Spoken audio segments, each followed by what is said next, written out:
Hello, I'm Raph. I'm playing a Warforged Gloomforged named Styx. He is a Paladin and has been recently reawakened and is learning about the world around him with some new friends that he's just met. Hey everyone, I'm Jared. I'm playing the character of Luther. He's a Dhampir. He is a fighter that specializes in firearms, a bit of an investigator, and I am the great uncle of Grinner. Hi, I'm Jacob. I'm playing Tithla, the Goblin Ranger. She is a wonderful hunter and medical genius. Hi, I'm Haz. I'm playing Theodore, the Satyr Druid, who's a kind of a charismatic Druid who's unwillingly taken Tithla under his wing as she's followed him through the forest for the past few months. Hi, my name is Josh. I am from the RollTogether RPG stream, and I will be playing Killian Maxwell, a half-elf warlock who has come to Barovia. He was with the party previously but has lost them and has joined up with the Tempest on their adventures. G'day, I'm Tom. I'm playing Jonor, the Aasimar wizard. He is on the pursuit of good and evil, finding out the best and worst in this world, and he's doing that with a little bit of naivety and optimism. And I'm Owen, the dungeon master of our Curse of Strahd campaign.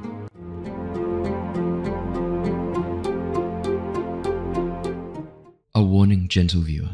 Curse of Strahd is a horror-themed Dungeons & Dragons campaign, which means you may hear adult language or adult themes throughout this episode.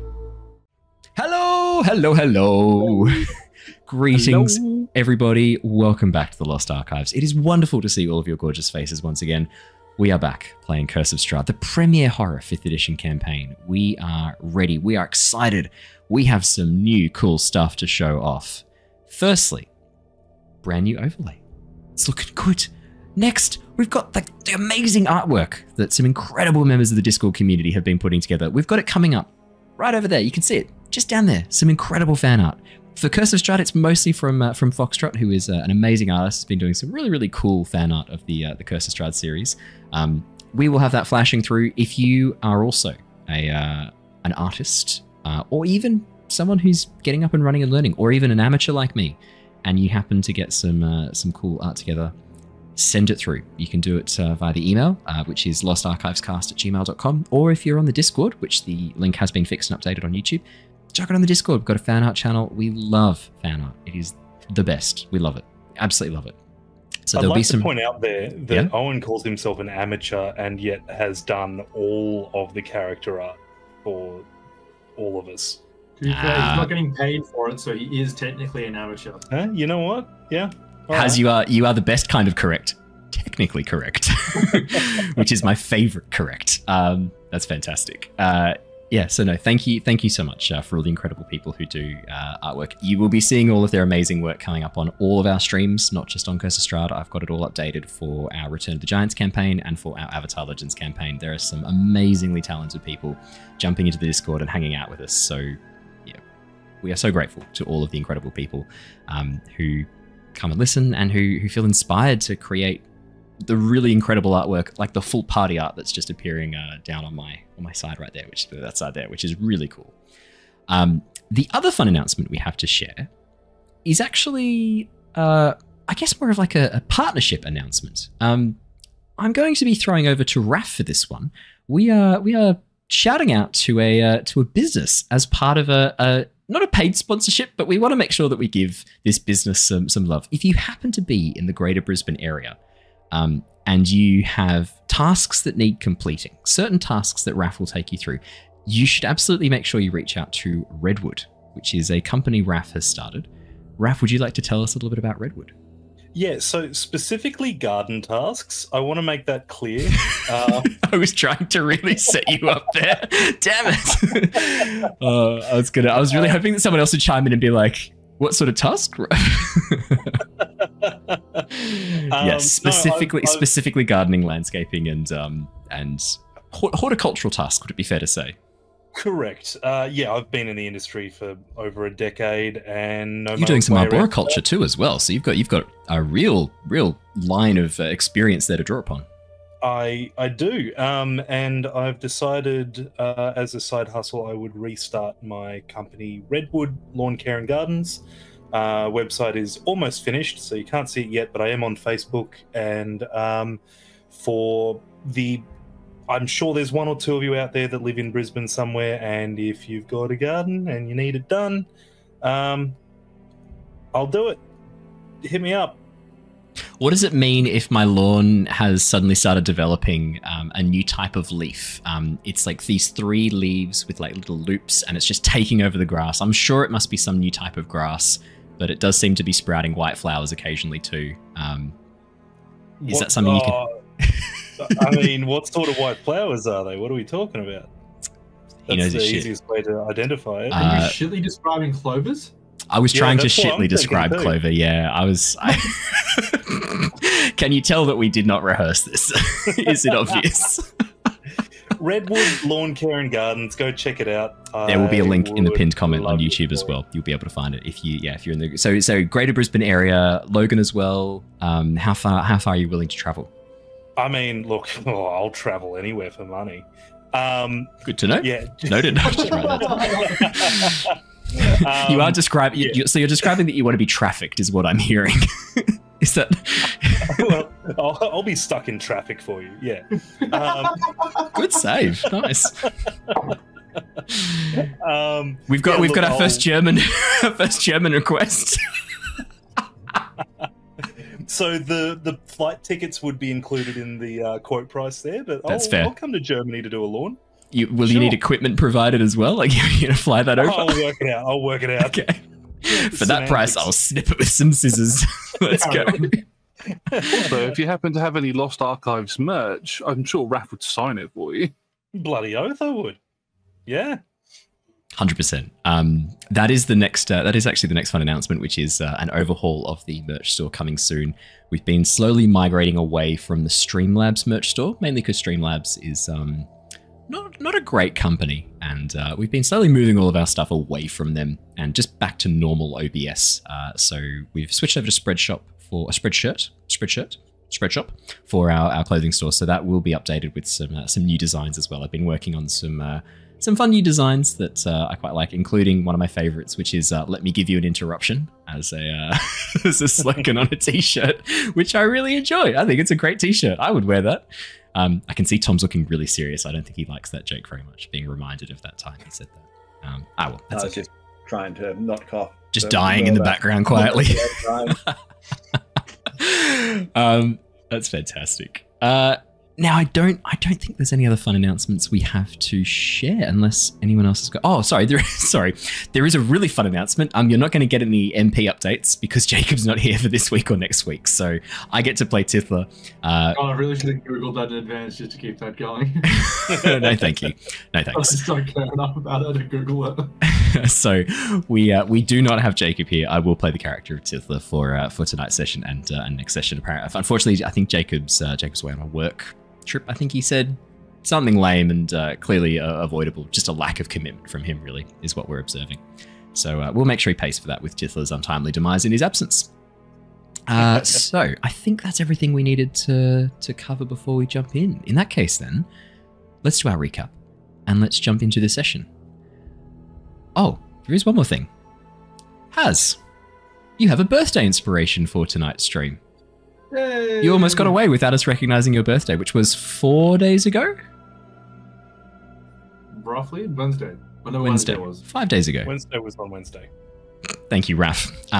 Happy birthday, and enjoy your birthday inspiration. I'm getting the sense you don't want us to make a big deal of it. So should we move on and not wish you specifically how many years you've been alive, or would you like? Happy birthday to you. Happy birthday to you. Wednesday. It's going to be out of sync. Happy birthday, dear Habs. He's loving this. Look at him. Continue worshipping me. You've made it weird now. Let's move on. So let's do our recap. You do have your birthday inspiration to spend at your leisure. Alrighty. Our series has been following the adventures of the Tempest Adventuring Guild. Theo, Luther, Jonor, Grinner, and Tithla. Having become trapped within the realm of Barovia while searching for some missing adventurers, the team have been travelling west in hopes of an escape from this dark land. Emerging victorious in their fight against the Blight Druids of Yesterhill, after 2 of the Mardukov family had been taken by the Druids, the team launched a rescue mission, taking on Druids and Blights to make their way into the caverns below. The source of all these troubles turned out to be a large white and blood-red tree, a Golthias tree, and the team managed to burn away its core despite taking some heavy damage. With Davian and his son Elvian now rescued, and the team exhausted and ready for a rest, they made their way back to the Wizard of Wine's vineyard. Killian had meanwhile elected to accompany Adrian Martikov back to his home, reuniting with the rest of the party at the winery. The winery had other guests too, however, a group of beautiful women seemingly out celebrating some event, and with Theo overdue for a revel, the group joined the festivities. The ladies were revealed to be out on a bachelorette party, Katerina due to be married shortly to an unknown leader of these lands. Embracing the revel, Theo was soon playing his pipes and encouraging fun to be had by all, quickly finding himself more alcohol-affected than he originally intended. Meanwhile, Killian used his Warlock powers to examine these partygoers a little closer, realizing that they were in fact undead. Jonor was peer-pressured into performing a Tarokka card reading for Katerina, but kept the truth of the reading to himself, instead encouraging her with kind words. With Katerina departing the vineyard in her coach with the rest of the bridesmaids, and Sen deciding to follow them from a distance, the team spent some time investigating the detailed reports and maps collected by the Keepers of the Feather. With the werewolves of Lake Bartok, the ruined fortress of Argynvostholt, and the ruins of Berez in the swamp, the team have a number of places of interest to investigate in their search for weapons against Strahd and Sergei. Last session, we ended off with Luther deciding to make his way back to the Abbey of St. Markovia. With it now serving as a sanctuary against the dark powers in Barovia, he felt it too important to leave without numbers to defend it. In light of this, Tithla revealed that Strahd had approached her and reminded her of the dinner invite, promising to send a chaperone in the next day or so to collect the party and ensure they attend this time. With the clock ticking down until this forced social event begins, the team were trying to decide where to head next, and we left off last session as you all enjoyed a well-earned level up. So I think we went through most of the features that you had taken last session. I believe Jonor, you were still picking 1 or 2 spells. I think Theo, you were still picking which spells to prepare. Killian, I think we'd gone through your level up pretty exhaustively, and Styx, I think we'd gone through yours pretty exhaustively too. There wasn't too much craziness happening there as well. So we'll jump straight back in where we left off. Styx, you had also reconnected with some of your memories prior to the Sun Sword being broken down and melted to form your Gloomforged core, which you did actually share with the party. I think it was that moment that actually kind of encouraged Tithla to share her experiences with Strahd as well. We're going to jump straight back in where we left off last session as Luther sort of gathers his things together, bids you all a farewell and promises to catch up with you soon, to pass on any information he has from the abbot if anything interesting happens, and to get a promise from you to go and visit the abbey and check in on him and Irina sometime soon. And as he departs, you can see Tithla growing a bit quiet and a bit distant, looking, quite sad at Luther's departure. At this point, you're all still down in the Undercroft below the winery. You were looking over the map of Barovia, which you all do still have access to. The map that you have here, you can take with you whenever you need to glance at the map. Just let me know. Otherwise, I can also send you through the high-quality version so you can keep it open, like paint or something like that in the background if you need to have a look at it and refer back to it. So, as you sort of peer over the map, you've just been discussing sort of 3 main areas to investigate. Sorry, 4 main areas to investigate. The Mad Mage of Mount Bartok as well. I forgot to mention the Mad Mage. Yeah, so there's a few different areas that you can investigate, either for weapons or for allies. But you know that at some point in the next 24 hours, a carriage is going to be coming for you to take you to Castle Ravenloft for your promised dinner with Strahd von Zarovich. So I hand over to all of you. Lara is still down in the Undercroft with you. Stefania has headed back upstairs, but Lara's still down there looking over some of the journals and notes and getting things, looking for information basically for you, looking through those reports. I think you've been asking her about, Tithla had been asking her about any strange events that she might have witnessed, so she seems to be still looking through for those reports for Tithla. Owen, I just want to check.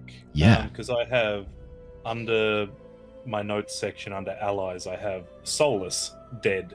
That was in my flashback, I saw someone get their neck bit out. That was Solus? So you don't... The name Solus, at this point, all you have is the name.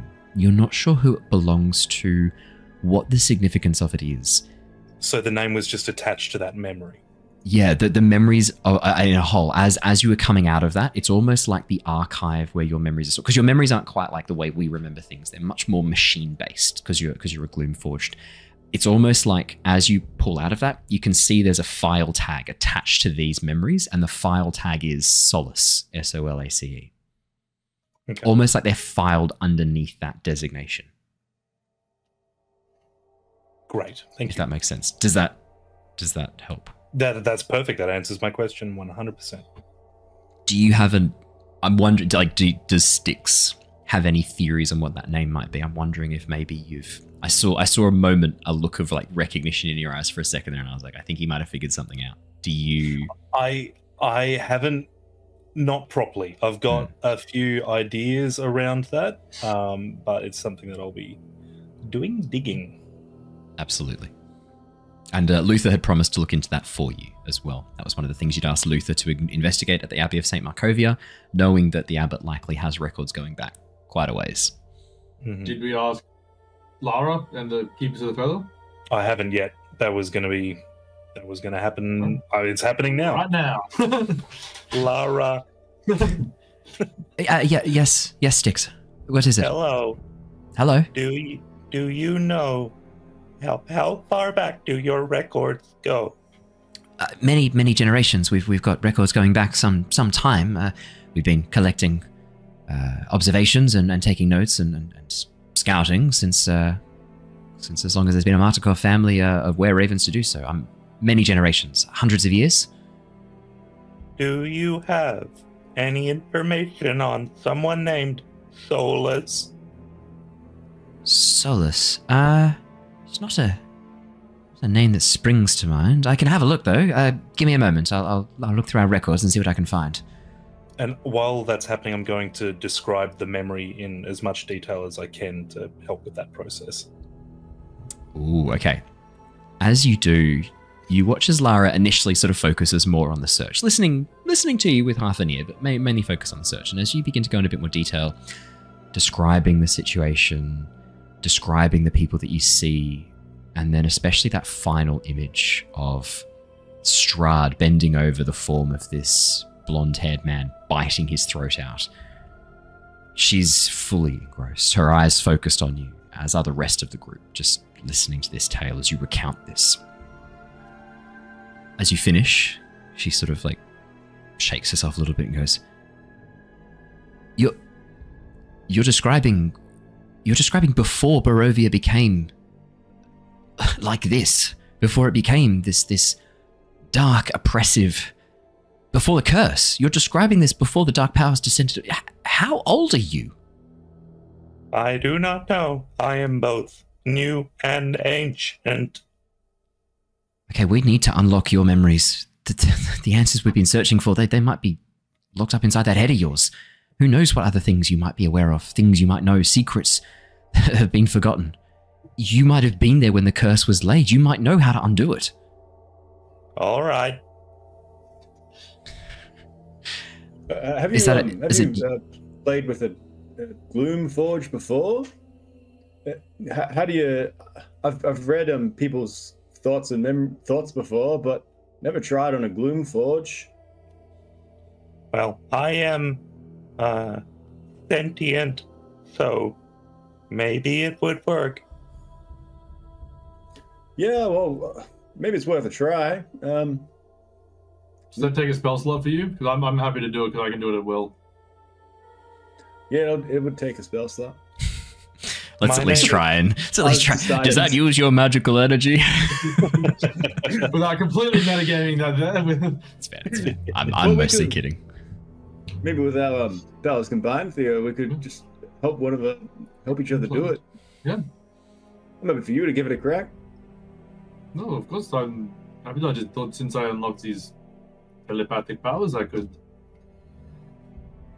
root around in his hard drive. It came out weird, but okay. Yeah, so I'll cast detect thoughts. As you cast Detect Thoughts, you get the surface thoughts of Styx straight away. Styx, what are your surface thoughts right now? What's Styx sort of thinking, just on the surface? It's probably, it's interesting because it wouldn't be typical thoughts that you would normally come across. In that they're not laid out the same way. It's actually series of images that flash quite quickly. There's no like, you know, when you think about things, there could be like sensory input or verbal input or auditory, whatever. There's nothing. It is just image based. Right. Okay. Cool. Yeah, so rather than words, rather than thoughts, it's almost flashes of images. What kind of images would Theo see in that case? Images from the last couple of days, or maybe... Yeah, it's probably mostly circulating his visual point of view over the last few days with the fight and coming back here to the Mardikovs. But then there's also just these really vivid, longer flashes from that dream memory that he's had as well, kind of intermixed with it. Yeah. Theo, you get those flashes mixing together, almost jumping rather than in chronological order, jumping like thematically, I'm guessing, Styx, as your hardware begins to try and correlate these and store them away. Yeah. So I would like to do the probe deeper part of that while kind of, and probably with Jonor's help, trying to direct that directory of thoughts. Yeah. Asking questions about Solace and the scene he described to try and see if I can find where in his memory that's kind of located and dig around in there. Absolutely. So as you cast this spell, I'll start guiding some of the comments. I'll send him a message into his mind to help sort of shape the direction of our investigation. Nice. I like this. Styx, you may choose to fail this, or you roll a wisdom saving throw if you're trying to resist, I believe. Oh, no, 100%. I fail that. Yep. Okay. Just so that I get an idea of how this kind of goes for you, Theo, could you roll me a spellcasting check with advantage, please, as Jonor is helping guide you? I just want to know how much information you get and what sort of happens. Styx, you don't need to roll anything. You're allowing this to happen. You are an open book. That's an unnatural 20 to start with. That's a great start. I'm just waiting for a natural 20 to come. Unnatural 17. Okay. We'll take the 20. 20 is pretty damn good. The natural 17 that we care about so frequently. Yeah, I don't know why I said them. I don't know. I'm just, sometimes I'm like, my brain's doing other things and I just kind of let my mouth handle the stream for a moment or two. And those are often the times where like you'll see me have a look of panic on my face as I realized I've said something. I have to like now walk it back or just commit, and this is what we're stuck with now. The unnatural 17. Natural 17. Yeah, go with the 20 then. Yeah, we'll take the 20. As you begin delving deeper into Styx's mind, it's not like an organic mind. I mean, Theo, you've been able to kind of use these mind reading powers associated with your telepathy for not a huge amount of time. This is a fairly new discovery for you, but with Jonor's assistance, Jonor has been using magic quite similar to this for some time. He kind of guides you through, but for both of you, I'm going to say, Jonor, as you assist with this, you're kind of along for the ride a little bit with Theo as well, as he can speak into your mind. He's kind of looping you into this. So all three of you are almost like linked in together. Jonor, you're kind of experiencing this through Theo's experience as well. As you begin to delve deeper, Theo, you can see massive gaps of memory. Not where there's nothing, but where the images are almost blurred and static-like. There's no information that you can delve. Sometimes it's because the image itself is pixelated and impossible to render. Sometimes it's because sections of the image, the colors are all darkened and warped and inverted. Other times, one of the memories you try and look back on, you can just see this like pixelated melt occurring across the screen. It starts off with an image of a workshop, and then you watch as the image slowly begins melting away into nothingness as you try and delve into Styx's mind. And I How will would- add Oh, in go. for those broken memories, there is audio for those, but everything's in reverse. Is what you hear. Wow, that's actually pretty good. Talk backwards talking. I need to find a character who talks backwards more often. As you hear these backwards talking sections of audio. As you go further back, though, these fragmented memories become more and more common until there's almost this void. And then suddenly, a light shining. Sunlight. And as you move closer, you watch as the memory grows and opens up around you, like moving into this warped space of light that envelops you, and you see through Styx's eyes. But not as Styx, as a sword. You're being held aloft.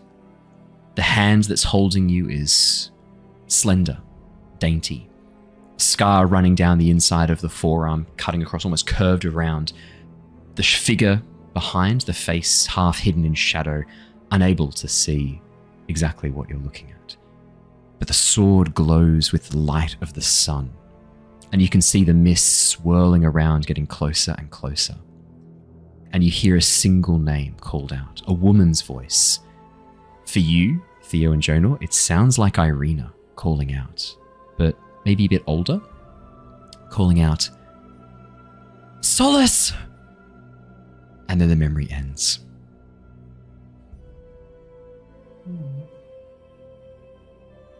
Are there any of the fragmented memories like around this that we could gain a little bit either side of that from? The memories are... the further back you go, the more broken and destroyed they are. This seems to be somehow preserved, hidden back. I mean, you've also got the memories that Styx described to you, and you saw those flashes of when you were doing the surface level thoughts. You can see a few of those nearby as well, almost trapped in this endless loop, these memories cycling round and round and round again, like hidden at the back of his subconscious, buried so deep that he can't access them, or they can't access them. Styx is unable to access this information. And you're sure there's more there, but it does seem like they're corrupted. Like there's something missing. Okay, And so given there are the that- chunks of Styx that are still missing, so Given that you know Styx, the sword that was melted down, the sun sword that was melted down to make Styx, you know the blade has made his core, he has the hilt. There's still technically 2 more pieces, potentially, to locate. well then at that I'll pull back and relay that to everyone, particularly Styx. I'll describe that memory in as much detail as I can bring up for him to see if that joggles anything else loose. Sorry, there's one more thing that happens with your 20, sorry. Styx. As they come back out, you see this memory as well. This draws it up for you as well. For a moment, you feel your old personality, the personality from the memory, take root, just for a second. And then it's gone, back into the recesses of your broken and fragmented mind. But it's still there, Styx. It's not just a memory. Who you were, there's parts of it still remaining. Deep. If I were to put the chronological sequence of the Seems memory like there, the most recent compared to the ones that Styx was describing. That moment, the woman holding aloft the sword and calling out Solace, that seems to come after those memories that Styx was able to access, those very long forgotten memories. and how compared to the memories of when he started becoming Styx rather than a sword, how much of his life was spent sword versus Styx? Like, does he have any real memories of being a Gloomforged, or did he get gloomed and then thrown in the Abbey dungeon? Oh, that's whatever the hell the abbot was doing to him. That's a really good question. The memories of the sword, you can't quite see how far back they go, but it feels like they go back forever. That this sun sword was an ancient magic item by the time it arrived in Barovia. Styx, this is actually more a question for you. I have to hand over to you for this because this is up to you with your character. How much of the Gloomforged times do you remember? I'd say you probably remember parts of being created. You remember fragments of being melted down, the blade being recovered and melted down to form the Gloomforged core. You'd probably remember a few years. I mean, it's up to you. However many years Grandfather Blinsky had you as a Gloomforged for, and then I'd say nothing until these guys awaken you again in the Abbot's dungeons. But there's a lot of time in there you could feel like you could have been with Blinsky for a decade or more. It's up to you. Yeah, so what's actually really interesting is Grandfather Blinsky instilled as much as he could of the Sun Sword into Styx, as far as personality and memories and that side of things goes. But the first time that Styx was online properly after being fully created, because there was obviously testing phases and whatnot through Blinsky's workshop to make sure everything was running properly. The first time he was online fully was when you guys woke him up. He has a few memories from being built and that side of things, but aside from that, they have not existed in this form.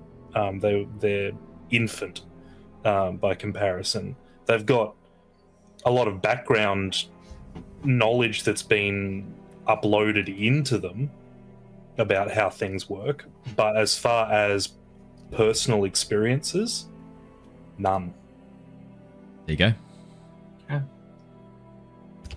Well, whatever that wasn't obvious to me that Styx saw that I was seeing, I'll relay that to him and to everyone. And does that anything else come to your mind after our brain connection session?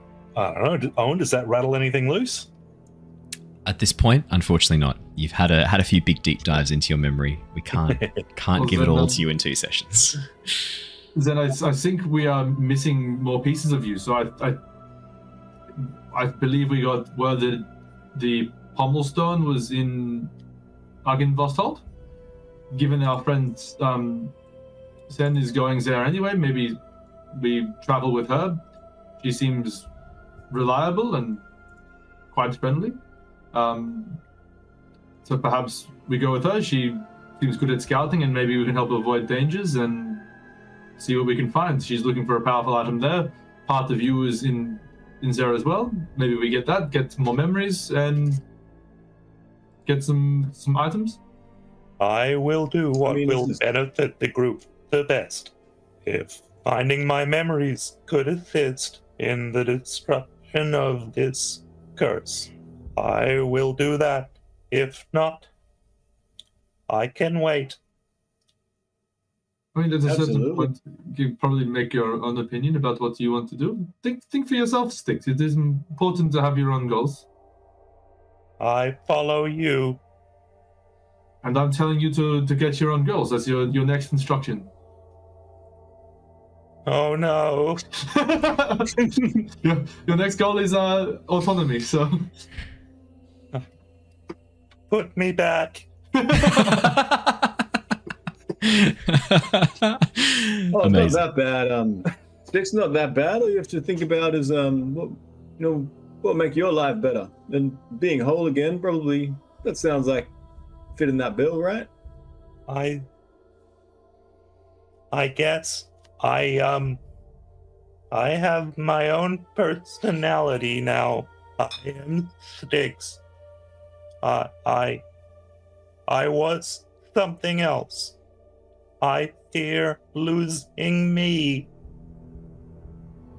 Is it losing you, or will you be growing? I do not know. Oh, well, I guess it's all about your attitude towards it. Like I was telling Tithla, it's the connections you make with other people that make you who you are, and as long as you have those connections, even if we're not there, you will still be yourself. No, if I am whole, I will be the Sun Sword and Styx will die. do not think that is the case. I mean, part of the sword's already turned into you. I don't think it can ever be truly whole. I think there'll be more additions to Styx rather than overwriting the Styx. All right, I will do as you ask. We'll get Phil. Perhaps autonomy is a bit much for one day. Only because Chad have asked. Tithla turns to you, Styx, and goes, Styx, this statement is false. My statement. No. Just that. Just trying to bug out Styx. Got him. Styx stops. The eye goes black. There's nothing. Shit, I broke him. Slowly just comes back online again. Styx, are you okay? Please don't do that. Sorry. All right. Perfect. All right. Well, then I think we're in agreement. Judging from this map, if we cut across the forest and make a slight overhill journey over this small mountain here, we should be able to get to Argynvostholt within the day. If we grab I've literally just said that. Have you not been listening to a word I've been saying this entire time? No. What? I was deep in Styx's brain. Yeah, well, you guys have been like mind melding. Killian's just been standing there talking to you this whole time. And Lara's like looking around. Going, right, it'll take us a few days to get up to there, and it'll take us a few days. Argynvostholt is technically the closer place. That's where Sen wants to go. I believe that's where part of Styx is, so that would be helpful for that. And I mean, yeah, and I've just been talking the entire time. Lara's literally with you, like nodding along, taking notes. She goes, "Wow, your friends are so rude." Well, it's a great plans then, Killian. Let's well, should we grab some supplies from supplies and get them that way? That sounds pretty good. I'll give it a little look at that map. And Jonor looks over the map to see the traced pathway taken. And he starts to see a little bit of a double line there as the concussion is still prevalent in his mind. The vision is a bit impaired. Guys, does anyone have anything to deal with like a mild concussion? Been really knocked over the head here. Just something would be great, please. I could slap in the healing word, but that's about it. That might make the concussion worse, slapping it in. You're lucky that Lara nods along and goes, "It's all right, I know a little bit of magic. I'm guessing this will help." She puts a hand on your shoulder and casts Cure Wounds. Jonor, mild healing is all that is required to remove your concussion. As you receive mild healing, Cure Wounds would do it. Your concussion is resolved. The old Shiraz concussion. To be fair, most concussions self-resolve pretty quickly. She's just helping it along with the Cure Wounds. Above the table question, I can't quite remember in the last session. Did you say that it was the blade, the Sun Sword blade, was what was in Argynvostholt, and that had been picked up? The stone from the pommel, I think it was. Yeah, the gem from the pommel's there. I am the blade, and I've got the hilt. The blade had been recovered from. So the information the party had been going off of the locations of the items was quite old. Somehow, either by himself or through someone else, Blinsky had got his hands on the blade from its original hiding place and had used it to create Styx. But the crossguard, the handle, and the gem from the pommel were all still missing. You found the handle that had been recovered in the Vlakovich household with Vlakovich in the attic of the Vlakovich family. It's just the crossguard and the gemstone left. Did we have any feeling on where the crossguard was? Wires crossed. I believe that was one of the ones. I think the crossguard was in the Amber. There was one item in the Amber Temple. I think that was the crossguard was in the Amber Temple. I was about to say, unfortunately, Tithla, I'm pretty sure. I got my wires crossed. No, it's okay. Yeah, sweet. Well, let's get the one that doesn't sound like certain death. Amber Temple it is. Yeah, we're going for mild death, so we're going to Argynvostholt. That death comes soon. Exactly. Yeah, I mean, if you're looking for supplies, Lara will immediately send you upstairs to Davian. In the interest of keeping things moving. Davian is able to provide you with any supplies you need. You are very much official allies of the Keepers of the Feather. The Mardukov family, there is not a lot they wouldn't do for you right now, given that you have saved Davian and his son. You've saved the winery from certain demise by the Blight Druids. The gemstones back. Got the gemstones back. If you did want to check in on how the gemstones are looking, when you head back upstairs, you can see that Davian has 2 of the 3 gemstones in front of him. One of them, the one with the very large crack through it, I believe you were going to send with Luther back to the Abbey of St. Markovia to see if the abbot could do anything with it. Luther has now taken that gemstone, just leaving the 2 others that were undamaged behind. You can see Davian is kind of testing them for magic, and you watch as you get upstairs and as Davian begins poking at them, the wooden bench that he's got them on, the wooden, this like cut and polished wooden table, you watch as a small twig slowly begins to push its way out of the wood and leaves begin sprouting as Davian like pushes against the gemstone, then takes his hand back and goes, right, well that's working. Sorry, supplies, yes, of course. Can get you sorted with any supplies you might need and get you all set up and ready to go with anything you might require. I know it probably slipped your mind with everything that went on, but we did originally come to see you to organize a shipment of wine for a party in Vallaki. So once everything's back up and running, please send over to that merchant guy, the order we Gunther. Gunther, yes, Gunther Arasek. Send that over to him, and well, I mean, you and any of the Keepers of the Feather are obviously welcome. It's a party. It'll be a small moment before we'll get there, but let us know when the wine is on the way, and stay safe. If anything happens and you need us to come back, send a raven, and we will come as soon as we can. One of us will come and let you know if anything happens. Yes, that will be good. I will make sure we have plenty of supplies for the party in Vallaki. I understand that there is a new burgomaster there, thanks to your efforts. Lara was filling me in. She'll actually be making her way back to Vallaki sometime soon. I imagine you would like her to keep a watch over Ismark.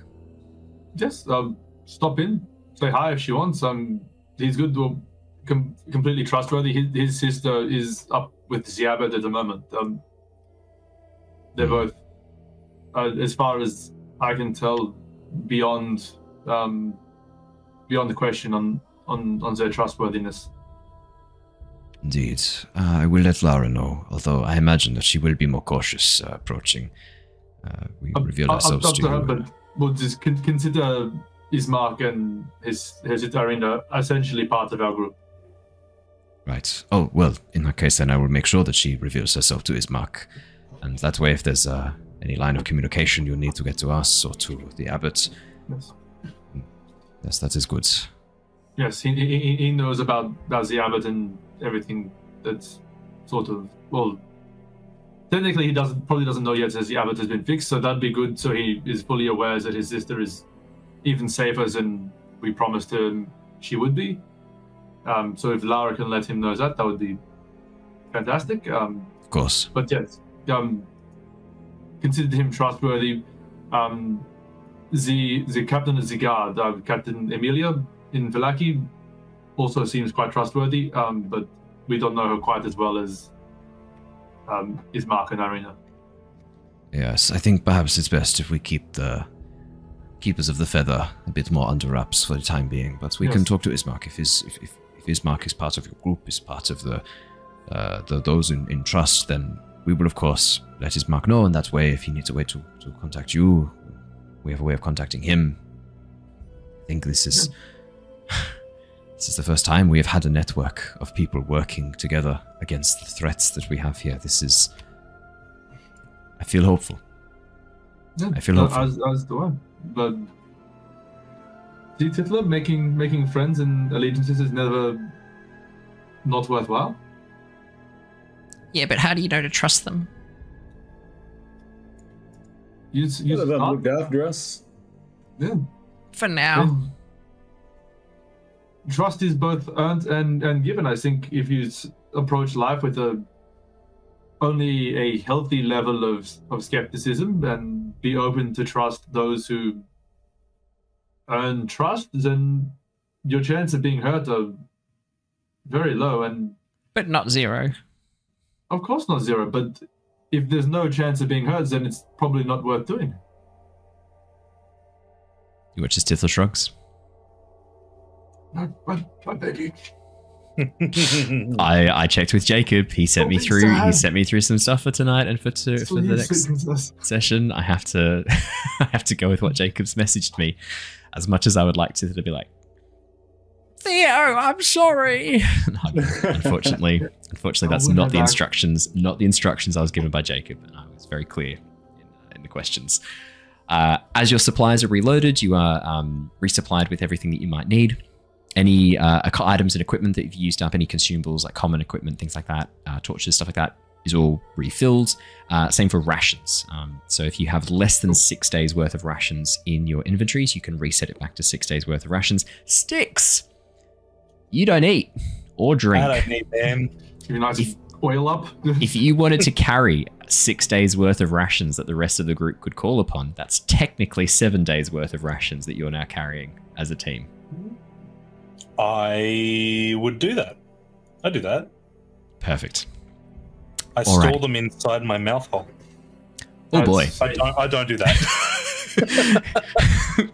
I just can you say for me, because you obviously do the Styx voice way better than I ever could. Could you please say for me, here, let me masticate that for you? Allow me to masticate that for you. Thank you very much. Beautiful. Section 69. I am a professional masticator. Please tell me that you're rigged for their pleasure. Not ribbed, but rigged. You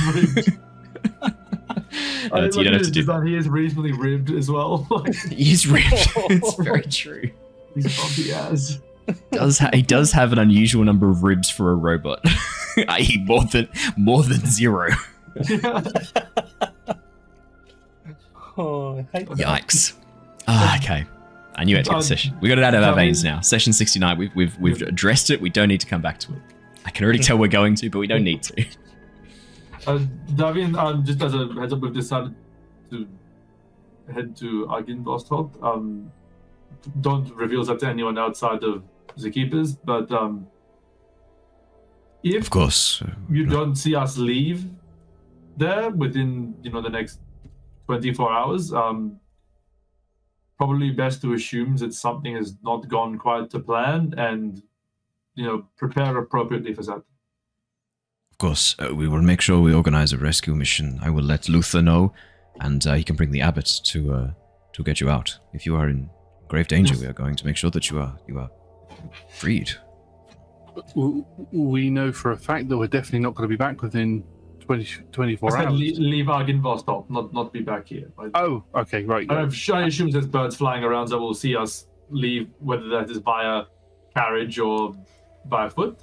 Actually, Stefania has asked if she could fly above and keep an eye on you and scout the area while you're in Argynvostholt, and while I would prefer that she did not, she has insisted, and she is old enough to make these decisions. Lara has made that clear. I was doing far more dangerous things when I was younger than her, and I have to accept that she has grown up.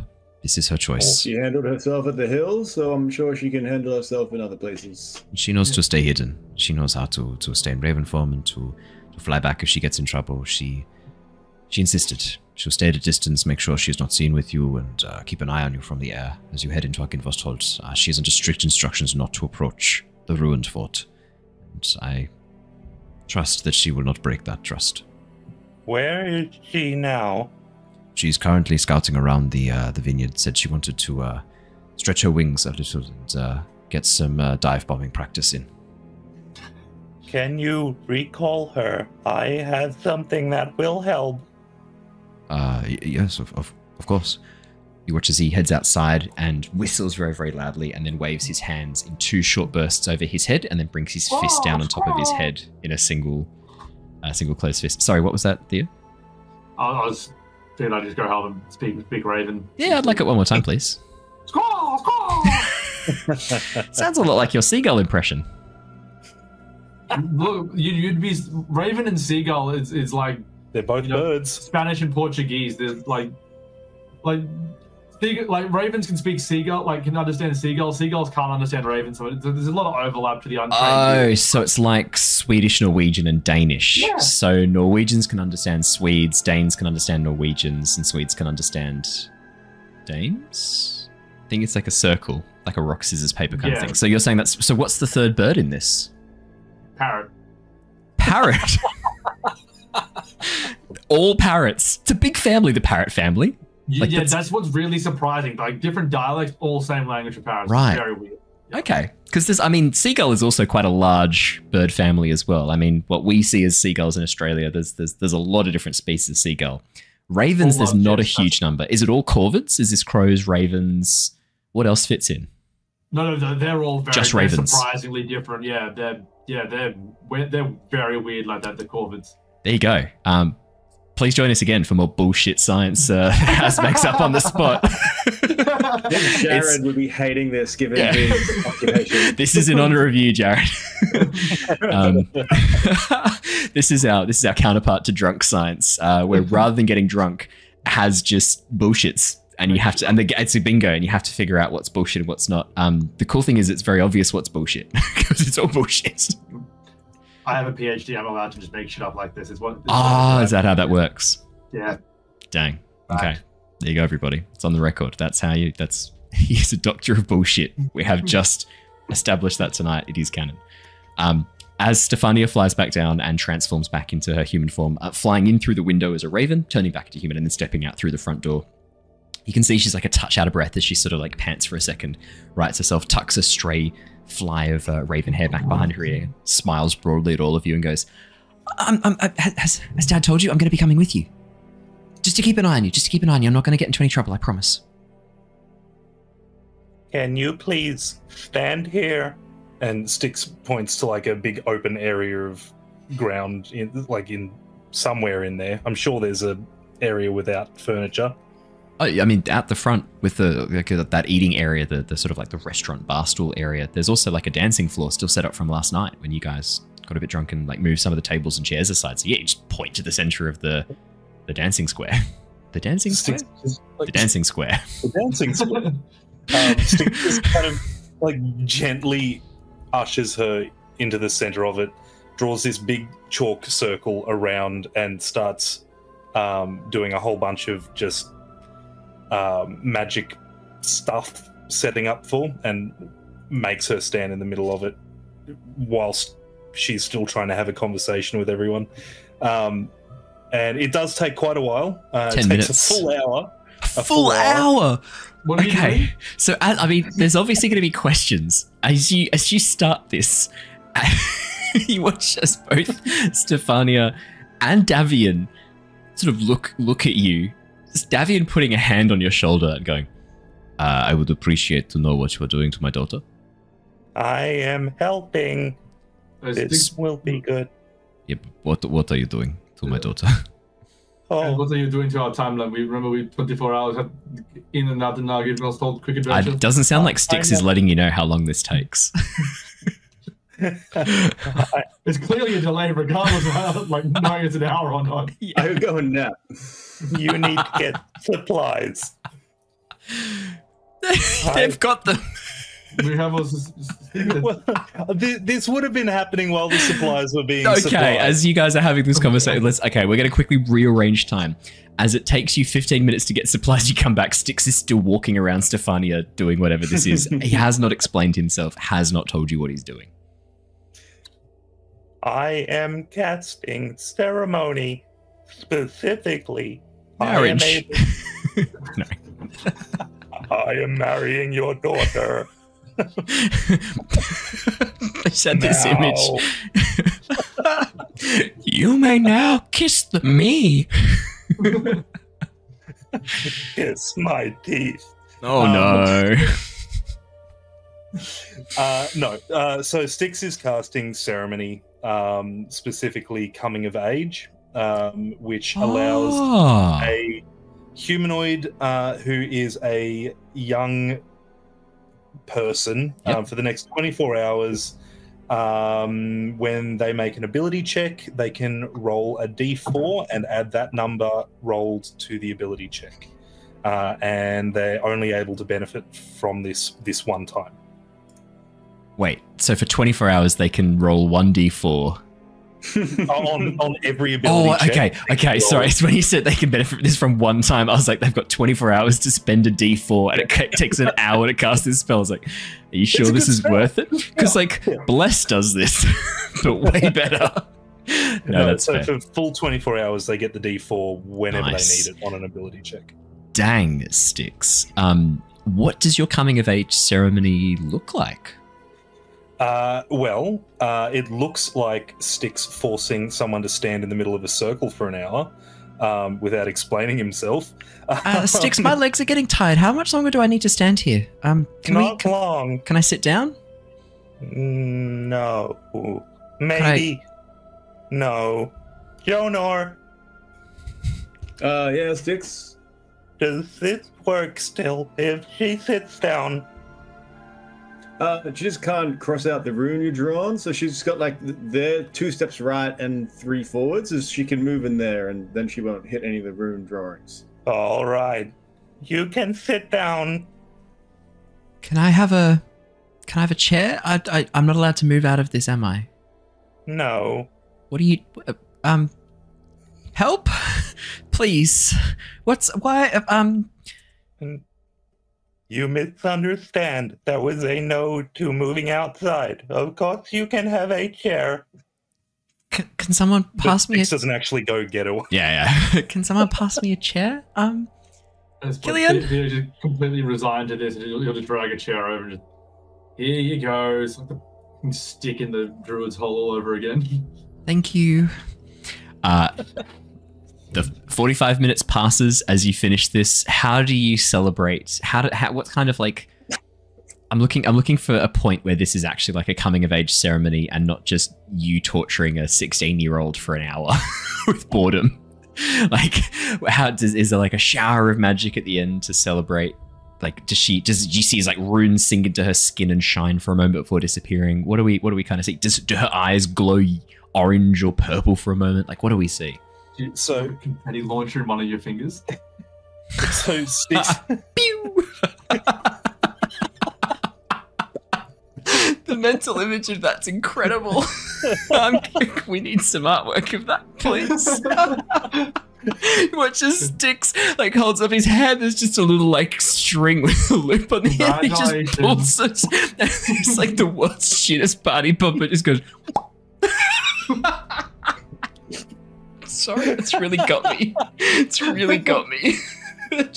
I'm like in the mindset of this 16-year-old who's been standing there for like an hour. It's a long time with no explanation. And then at the end of it, someone comes up to her and goes, and walks That's away. very on theme for Blinsky, though. Oh, yeah. We know what your Blinsky doll's going to do now. Oh, that's brilliant. So good. Oh, man. I'm actually crying. Sorry. It's just because like in that moment I could put myself in the mind of Stefania. It's just a really funny situation. Oh my god. Sorry. And the ceremony would have worked, so she would have felt like empowered and good. Yes, that's the funniest bit. Is as this really shit like, and then she's like, "Yay!" And then like really confused, like, why do I feel so good? Sorry. Please tell me there's more to it than that. Is that it? There is. So on the other finger, it's one of those really sad party. But it comes out of his finger.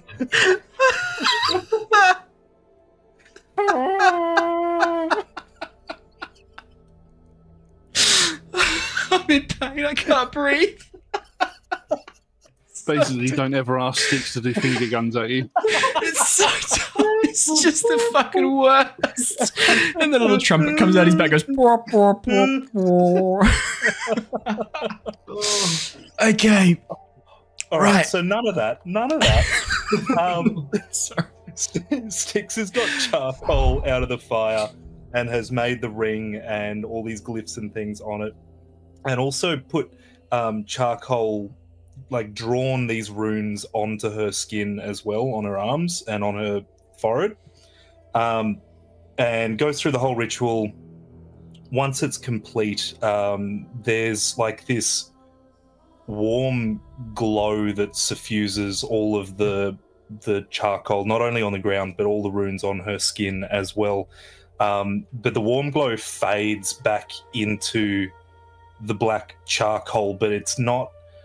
There's something more like charred meat about it after the warm glow. It, instead of going back to just being just black charcoal, it's got almost like a, charred meat texture to it in a way.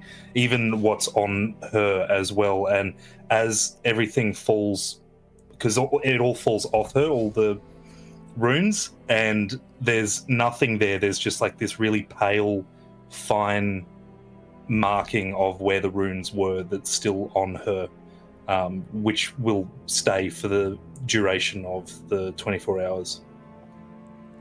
That's disturbing. That's really, really disturbing. A very concerned Stefania looks as charcoal that turns into chunks of cooked meat slowly become burnt and carbonized meat kind of begins to fall off her.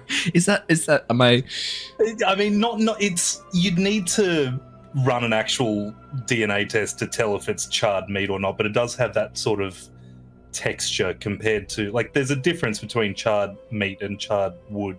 Haz looks the most concerned I've seen him in this stream, which is incredible.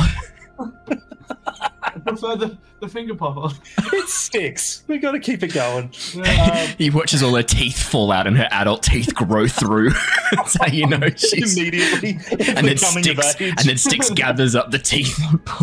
That's where they kill. That's where they come from. Rows and rows like a shark. Oh yikes! All the better to match. Oh my god, I'm not sleeping tonight. This is gonna haunt my dreams for the next. I'm so sorry. I don't know why I described that. You watch as a very confused and slightly scared Stefania looks down at these almost like pale, like ash white kind of markings on her skin, and then she sort of like looks over them, and then as she transforms into her raven form, you watch as along the feathers forming these like spiraling arc-like patterns, those runes are still there. Faint, not like obvious, but still there on the feathers of her raven form. She then transforms back and looks again and goes, "Thanks, Styx. They are not permanent. It will only be for 24 hours. I feel weirdly like, I don't know, like capable. Like I feel like energetic. I feel like I feel confident. Congratulations. Welcome. Yay. For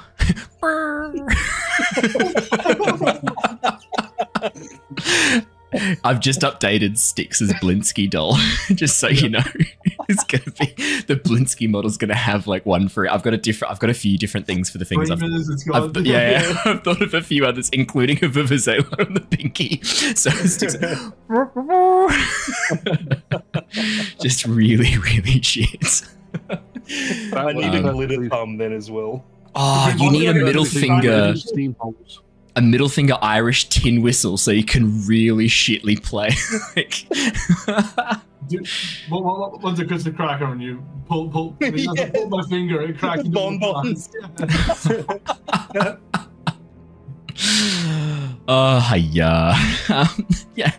As that happens, and I was worried that we wouldn't be able to keep it serious on episode 69. I don't know why I was concerned about that. As that happens, and Stefania sort of nods and transforms back into raven form, is there anything else you guys would like to do at the winery? Theo, Jonor, and Killian, you have like 45 minutes to enjoy while Styx does the most disturbing magical ceremony you've ever seen. Yeah, while that's going on, I just would have gone and found Stan and confirmed she's still heading to Argynvostholt and wants to come with us. I think we had Sen take off, but I'm happy to have Sen stick around a little bit longer. She was going to follow the tracks of the group, but I mean, couple of hours isn't going to make a huge difference. She already missed her opportunity to go and follow them in the night because she was so drunk and fell down the hill. So yeah, you can check everything again. Check in with Sen about Argynvostholt. Yeah, I mean, I was thinking about maybe following that group of very suspicious ladies before we get too carried away, and then after that, I was going to meet up with you guys at. Well, I mean, if you're planning on heading to Argynvostholt, if you get there before me, I mean, keep an eye out for a scroll case. That's what I'm looking out for. Sure. If you'd rather go follow them, that's done. I suspect I know where they'll be going. Me too, but I need to keep an eye on them, make sure I know where they're up. I don't know. I want to keep an eye on them. Just make sure they're not up to anything else. We'll try and meet us at Argynvostholt. We'll try and wait for you there before we head in. I'm a bit sad. I was hoping to talk with you a bit more on the journey over, but I guess I'll just see you there. Make me a persuasion check with advantage, please.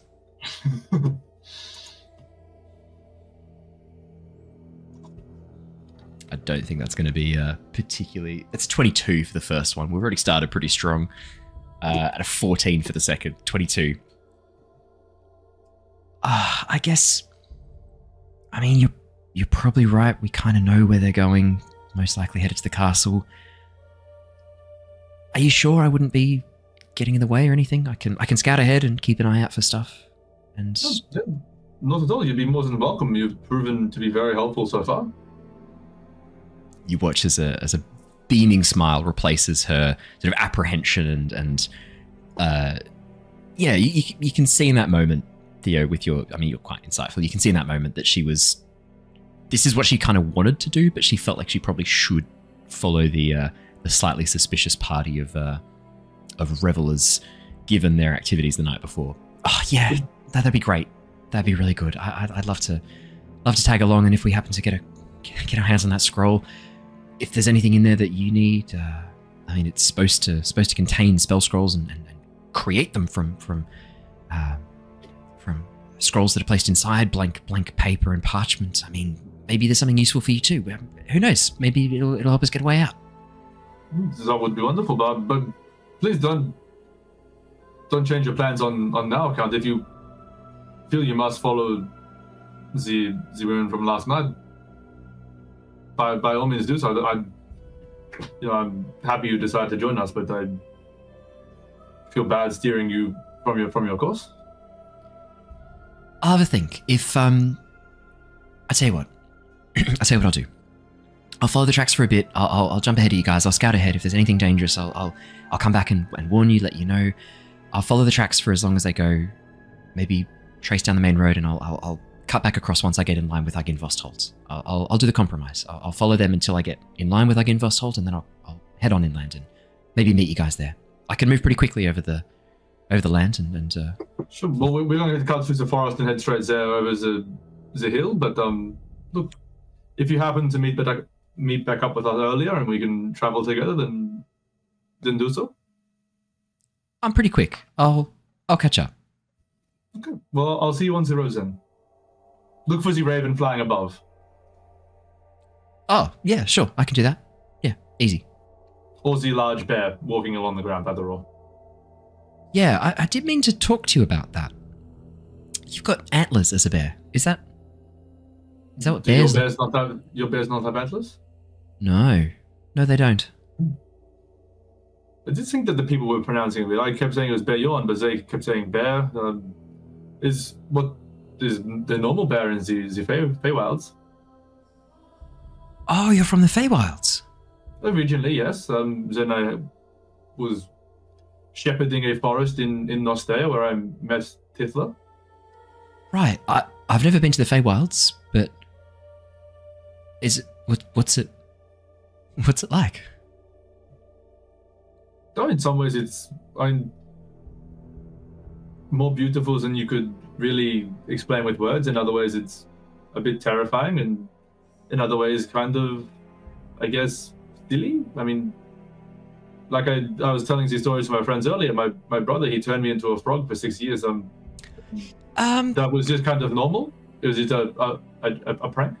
How long do you It's gonna sound like a bad question. Can I start that again? You're a satyr. Yes. How long do satyrs normally live? DM, help me out. So, in the Feywilds, time kind of moves. I got that part covered, but how many people years does a satyr got? Yeah, good question. On Nostea, let me quickly pull open. I've got my character page for satyrs here. I don't think I made any changes to satyrs. A couple hundred years at least. I'm pretty sure. Yeah, I think from memory it's like elves basically, but I'll just double check. I don't think I made any changes to how long satyrs live in Nostea. I don't think it's one of the ones that I made any edits to their age. No, similar to elves. So I did make a change because I think actually satyrs are the same as humans in the normal source book. But yeah, they're similar to elves. The time in the Feywild has kind of given them that timelessness that elves kind of have. So yeah, about the same. Well, we live hundreds of human years, but when in the Feywilds, time's a bit different. It can move fast. It usually moves much slower compared to here. So 6 years there might have only been a week or so in the, I guess, real world. And you know the opposite. Sometimes mortals come in, spend a day or two in the Feywild, and then return. As they come back, and it's been 20 years. Time's a bit wibbly wobbly. It depends where you are, who you're with. I said there's one queen of a Fey area. She's been having a party for the last 62 years by humans' reckoning, but as far as she's concerned, it's only been one night. Wow, 62 years. That sounds like fun. And also kind of concerning that you were a frog for that long?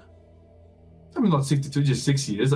My brother puts me in a nice pool, but he had already lived, like I said, time doesn't mean much there, but probably the equivalent of 120 odd people years. He turned me into a frog when I was quite young. Said there was a rite of passage. I believed him, so I let him turn me into a frog. And then had to listen to our mother frantically run around for 6 years trying to find where I'd gone. Sorry, let me just get this straight. Your mother spent 6 years thinking you had vanished and you'd been turned into a frog by your brother. Yeah. Can we discuss how fucked that is? No, like I said, it's a Feywild. It is kind of standard prank. It's like Did your mother feel that way? I mean, she was quite miffed a bit. That's it. But once it's done, everyone could see the funny side.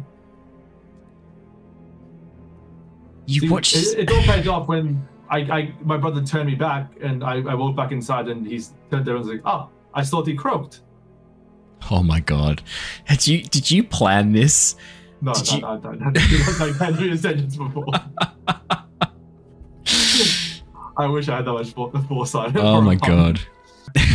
You watch as Sen just shakes her head and then laughs. You know, for a second there, I thought like you'd been through something really traumatic. I was feeling really sorry for you. If you did that for the pun, she gives you a punch on the arm. Oh, immediately regrets the punch. But it was quite funny in the end. I think it's just a small moment of time in the Feywild, and being a frog gives one quite a lot of perspective. I was going to say I can imagine, but I don't think I can imagine being a frog for 6 years. Yeah. She's going to give you like a pat on the shoulder, sort of wanting to comfort you, but also a bit cross with you for the terrible pun. A little bit impressed. Pun. You know it was a good pun there. You've got to. Oh, that's why I forgave my brother. It was a good gag. It took a long setup. I will admit, 6 years was a while for a pun setup. But some might say completely undermines the joke entirely by that point. Like there's like the wanted posters have faded. Your family have finally like removed the decorations and personalization of your room. They've like finally put away all your things. Like they've had the funeral. Yeah, like years ago they've stopped. Like the 5-year memorials now no longer. Like that was it. And then finally your brother's like, and now. Amazing. And it took you years of therapy to like learn how to talk again, to stop eating flies. Like, you had children. So there were tadpoles in that pond that were yours. I've great grandchildren is. Sorry. Fortunately, I've lived for 6 years. I was very impressive for them. Oh my god. Okay, but yes. Yeah, sorry. Feel free to meet up with us at any point on the road. I would enjoy your company. Yeah, I feel the same way. I'll catch you later. You see her kind of blushing a bit as she gives you a little salute and then takes off at a bit of a dash into the trees, her cheeks sort of slightly glowing, very slightly red. That pretty much covers that 45 minutes beautifully. Jonor and Killian, what would the two of you be doing?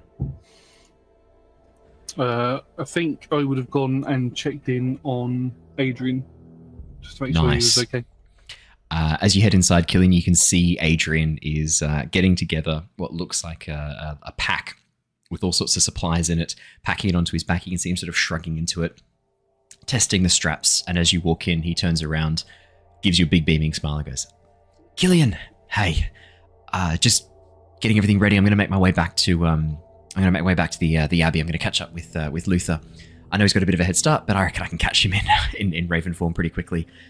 I was having a bit of a think about what we're sort of doing here with the winery, with what's going on, and Lara convinced me. I think if I can get some of the notes from the Abbey, maybe get some intelligence, I'm going to do a bit of research with Luther and bring it back and make sure the Keepers of the Feather get everything. I mean, you've kind of inspired me a bit. Everything that you and the others have been doing, and I feel like there's more I can do to help out. It's a good thing to do. It's good to spread your wings. Pun. Yeah, I've not heard that before. But it'll be good. I'll be traveling with Luther. Oh, sorry, you go. I was just going to say, just keep practicing your magic. Stick close to Luther, and you'll be fine. Yeah, I was hoping maybe like the abbot could teach me a bit more magic. I mean, I don't know a huge amount, but if there's any more I can pick up and learn, that'd be cool. And I mean, obviously you've got me started, so it's pretty exciting. Yeah, I have something that I want to give you. Oh. And I'm just going to reach around into my back pocket. I've already taken it out of my inventory, but I thought I might as well get rid of it and give it to him.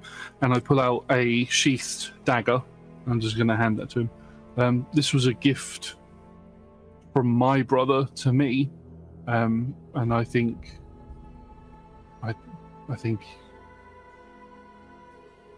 you should take it.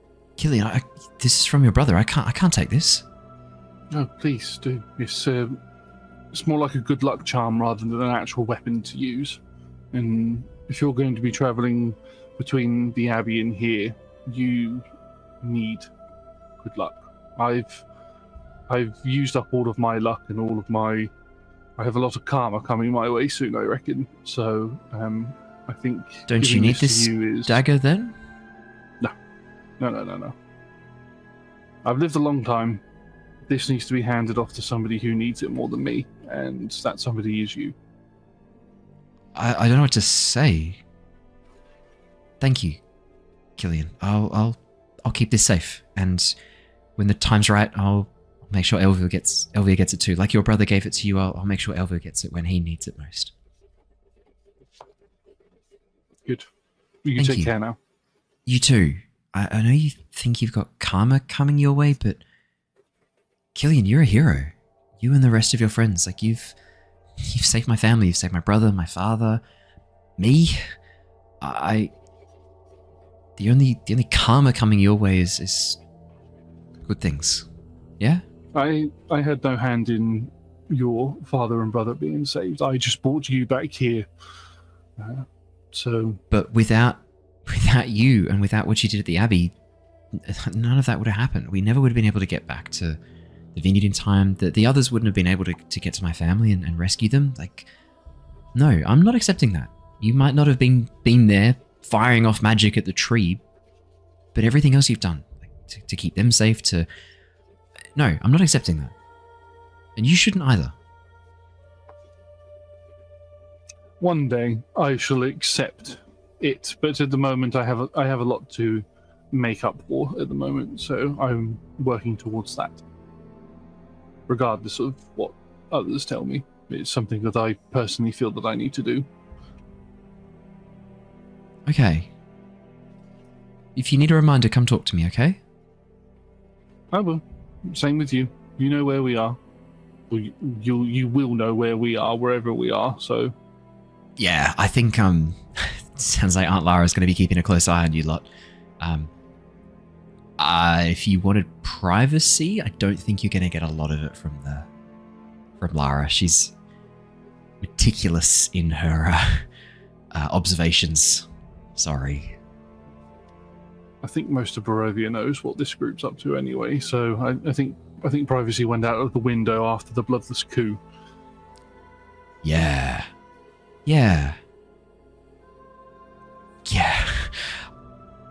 Stay safe, hey? I don't want to hear bad things have happened to you and have to come and rescue you from wherever you've gotten yourselves in trouble. You shouldn't have to. Just focus on the Abbey and keeping connections between your group and the Abbott's group. Yeah, I'll keep an eye on Luther too. And keep an eye on Luther, yes. Yeah. Stay safe, man. I'll see you soon, I'm sure. Yeah, I'll give him a fist bump. As he... Oh, shit, this is so lame. As he does, he goes... And then goes... His hands together. It's like the Were-Raven fist bump.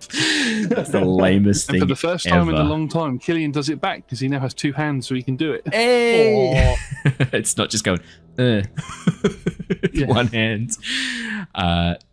Jonor, what would you be doing? He'd be having a look at this pearl of power he's been holding on to for a good week or so. Seeing the ceremony going on, he's just going to go to a room. The room he was in previously a couple nights ago. Library's all free, He goes so... back to that room. Oh, yeah, but go back to the bedroom? You can go back to the bedroom? 100%. Yeah, I noticed there's no one going to be there. He opens up the door, curtains drawn. Curtains pulled, so there's no one else there. And he sits down and looks at this gem and just starts going over a couple different phrases to try and figure out how to activate this thing. He would have gone through a couple and he would have ended up on Lysander's Light. And at that point, I think it would have been it illuminated in his hand, sort of dispelling some of the darkness around in the room.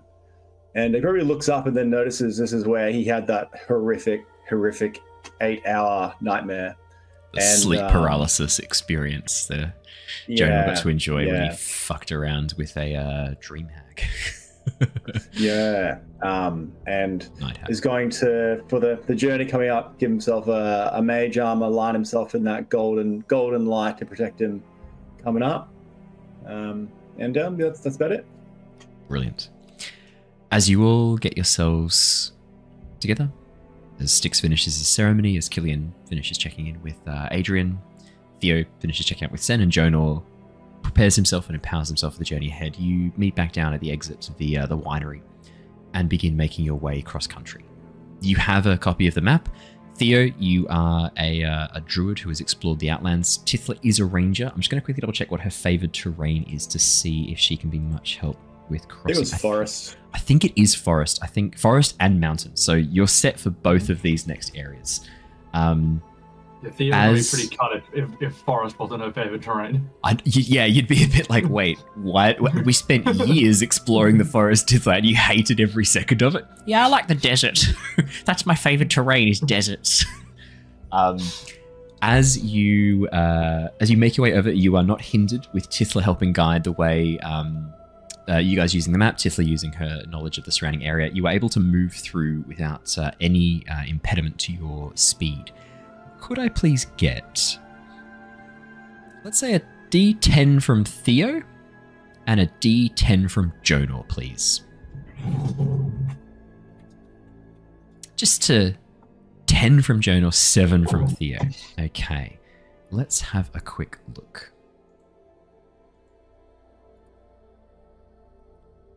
Okay, as you make your way across the landscape through the forest, your journey is seemingly uninterrupted. The forest in this area near the winery seems to be slightly affected by the gems of growth. Even this far away from the vines themselves, the magic that's been leaching out of these gems into the soil has spread far out into the surrounding area. The trees don't have this almost like oppressive, overgrown look to them. There's almost like a natural greenery to them. They look much more like the trees you recognize from your home. Large and obviously a very, very old forest. The trees very, very old, but not that almost like sinister grasping that you find at the other areas that you've been tracking through. The roots don't rise up to trip you underfoot. The branches don't reach down to scratch and tear at your clothes and skin. And there's not that sense of being watched in the forest. If anything, it feels almost very far away from Barovia. In the dense undergrowth moving through the trees, you can't see the mists. Can't see this oppressive shroud constantly covering the land. If anything, it feels very far away from the darkness that you've been experiencing in Barovia. And almost sort of inversely to what you'd expect, the sense of darkness, that covering of the sun, there's almost a lightness underneath the canopy of the trees, as if the light filtering down is somehow less affected by the gloom of these lands. As you move further and further away from the vineyard, the trees take on that much more kind of sinister feel to them. By the time you emerge from the tree line into the open, rolling hills over towards the east of the winery, the trees have once again taken on that kind of oppressive feel of forest, closing it around you. As you move on to the... I've seen any sign of the badger. I kind of forgot about him coming. I will say that 100%, because I was gonna with that random roll that you've just rolled, then there was gonna be something coming on the hills. I'm gonna move it sooner, and let's make it the badger because that's brilliant. The random roll was you encounter some. I'm not gonna say anything more, but some animal life, some animal. This is a perfect substitute for that. I love it.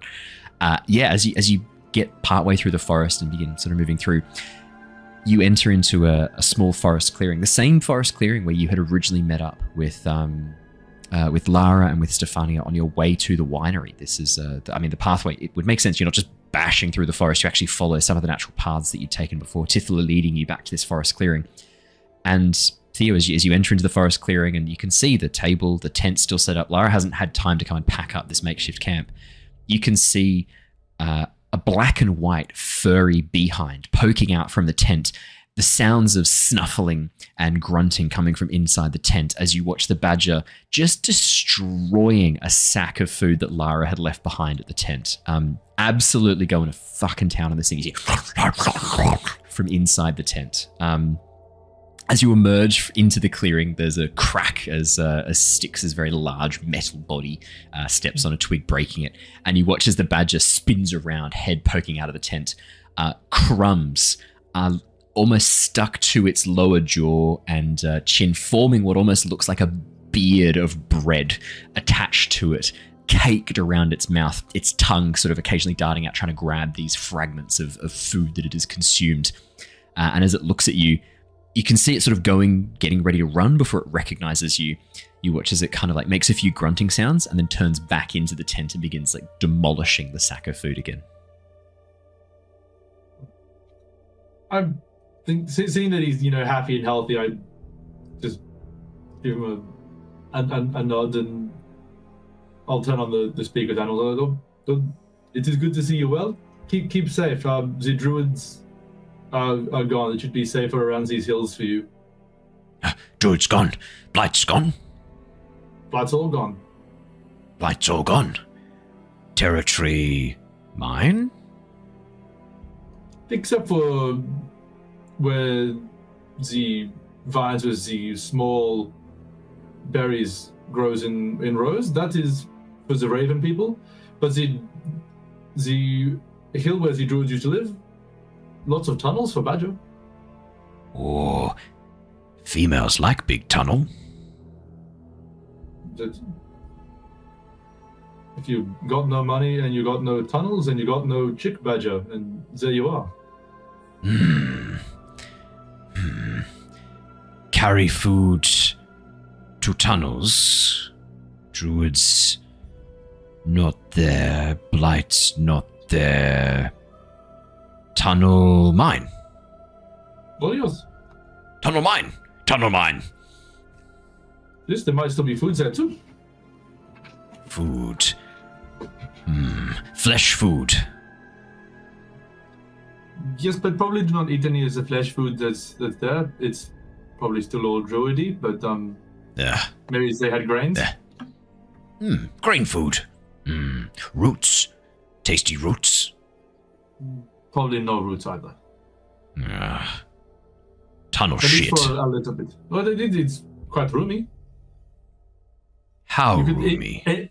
Very roomy. Any tunnels you dig, probably okay on the roots. Just not the big roots that are in the main room. How many badger women attracted to large tunnels? How many could I fit? Probably all of them. All of them. Badger turned into the Hugh Hefner of badgers. Badge Befner. Play badger. It's not bad. Friend of badger. I go down to shake his little paw. He like sniffs it and then does a little bite to taste it. It's good, close enough. Perhaps I will see you there one day. We'll probably be back in the area. We'll swing past. Say hello. You scare off lady badgers.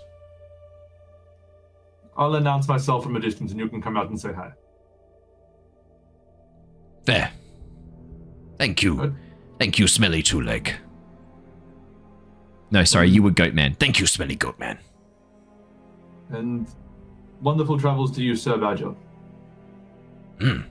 Sir Badger. Sir Badger. Yes, I am Sir Badger.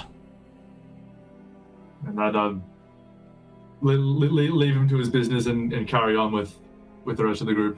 The scar along his side that you healed is actually healing quite nicely. The wounds that he took is healing quite well. Brilliant. I think that fulfills the animal interaction perfectly. Jonor, Styx, and Killian, you watch as Theo sees the badger, casts some magic, and then starts grunting and snuffling at it. It then bites him on the finger very lightly. He just sort of nods, grunts and snuffles a bit more, salutes, and then walks off without saying anything. Yeah, that checks out. Yeah, I was going to say that checks out. Druid stuff. Druid stuff. Druid stuff. Hashtag Druid stuff. Funny guy, him. He's a funny guy, funny badger. All right. As you continue making your way along, as you emerge from the tree line, emerging back onto the grassy hills, you can see that this area actually rises up quite high above the forest line. So you begin trekking up the side of this hill, following the paths made by deer and other animals that have grazed on these grassy hillsides. By the time you get to the top of the large hill and look back down, you can see the forest forming almost like a valley, a carpet of green below you. And then in the distance, the winery rising up on its own little hillside, the vines, tiny specks in the distance as you make your way up the side of this hill, looking down. High above, you can see a raven with faint sort of white markings along its feathers, ducking and wheeling, keeping a bit of a distance, keeping along the tree line, but definitely keeping a bit of a watch on you from this distance. As you begin making your way back down the other side of the hill, you see nestled in amongst what almost looks like a section of the hillside that's partly caved in, the beginnings of a large fortress. Stone walls crumbling along the edges rise above the edge of this green hill, and you can see that the land around this crumbling fortress is overgrown, choked with weeds and vines that have started to reclaim this crumbling fortress. Statues adorn the walls and the road leading towards it. The pathway, the cobblestones cracked and broken, again overgrown with weeds and vines. As you begin approaching from this western hillside, and begin making your way back down, you can see two large rusted iron gates, one of which has collapsed onto the cobblestone road, the other one hanging by half a hinge, barely still upright. And on the walls, on the sides of each of this gatehouse, two large dragon statues. When they were new, they would have been beautifully carved. The individual scales almost like expertly carved out of the stone. They would have looked alive, but now time has worn them away. Wings broken, horns cracked, sections of the scales worn away by wind and time, leaving behind almost the echo of a dragon, this broken effigy that once looked beautiful. As you make your way through, you can see in the very center of the tower, very center of the fortress, a large, dark, octagonal tower rising above the rest of the towers. There probably would have been more that have since collapsed, the roofs caving in, crushing the northern part of the structure. But this large tower, despite the cracks, despite the damage, seems sturdy, almost mocking the rest of the structure around it for its weakness, its failure. And as you approach, you see the clouds beginning to slowly close in around, almost storm-like clouds on the horizon. I pass over to the four of you. Any sign of Sen? No sign of Sen yet. You know that she was going to follow the wedding goers, the bachelorette party for a bit, and given that she was following the main road, most likely they were traveling by carriage, you know that she's probably going to be an hour or two behind you at this stage, possibly more. What do you guys think? Should we just try the front door? We can find the front door and see if there's another back entrance, perhaps. We spend another half an hour just sort of checking it out. If she turns up by then, we go in with her. If not, front door. I can always turn into a rat or something and scurry around. Roach is probably too small for this kind of distances, but I think rabbit perhaps I could bounce around quite quickly, check it out if we want to go in. But yeah, having to do a circuit around and see what we can see. I think that is a good idea. The rabbit or the circuit? Yes. All right, let's begin the circuit then. Owen, can I roll for do I see anyone? Yes, absolutely. Would you like to make a perception check? And I will give you more than just do you see anyone or not. Because I like how specific you are sometimes with your chasing. I'd like to roll for specifically, does this ceremony spell help them come of age? Or like, I'd like to roll to see if I can undo the specific Blight Druid magic on this stick that I found. Just the stick. Just the stick. 15 sticks. As you look around, you can see that the land around this large structure, the back half of it is built partly into the hill. You're not going to be able to do a full circuit of it without sort of climbing up a rather steep incline above the top. That's where most of the damage has actually occurred to this. It looks like probably to your eye, Styx, a landslide or maybe rain has kind of eroded away and that's collapsed down on the hill and it's kind of crushed part of the back half behind it. You can see one of the towers has fallen backwards onto the top of this hill, half sunken into the earth, the grass now growing up over the top of it. I mean, this happened a long time ago from the looks of it. You can tell that this structure's just been slowly eroding away for decades now, possibly even longer. But this front area, if you can head around to the east a bit, head around to the west a little bit. The pathway technically sort of comes down from the north sort of westish area. So you've got a bit of a sort of southeast and southwest arc that you can do as you get to these areas. It looks like over towards the southeast of where you are, there's the remains of an old garden. You can see collapsing stone walls, probably were once waist high, but have been crumbled away. Stacked stone, probably not even like set in place with concrete or anything like that, or clay. The flowers, whatever else was in here, long since dead. The fountain now dried up. But again, another dragon statue emerging from the inside of this fountain. That's the gardens over towards the southeast. Towards the southwest, it looks like there was maybe once a stables. You can see the remains of what looks like that cobblestone road opening up into a much larger courtyard area towards the side of the main entrance. Again, over the main entrance, this enormous dragon statue, even larger than the two that were on the gates. And underneath it, you can faintly make out the letters, almost like etched into the plinth where this dragon statue is located, the word Argynvostholt etched in. And the letters are very sort of angular, as if they've been carved, very, very sharp edges. And yeah, almost this like Gothic style carving, I would say, very sharp, angular on the edges, and then these sloping curves on the curved C's and curved letters. The O's, particularly, almost like slightly angled as they're carved in. That's the main things that you see. The front door, you can see these two massive wooden doors with banded iron, both of which are sort of occasionally swinging in the breeze. One of which looks like it's sort of locked in. The hinge is so rusted the door doesn't move, but the other one, occasionally as the breeze sort of traveling in front of the storm clouds moves, you can see the door swing in for a second and then close again, rocking on its hinges.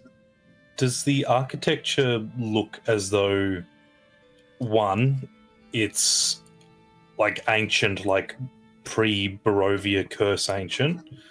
Two, does the architecture match Barovia as a whole, or is it kind of like the Abbey in that it's kind of just appeared? This doesn't look.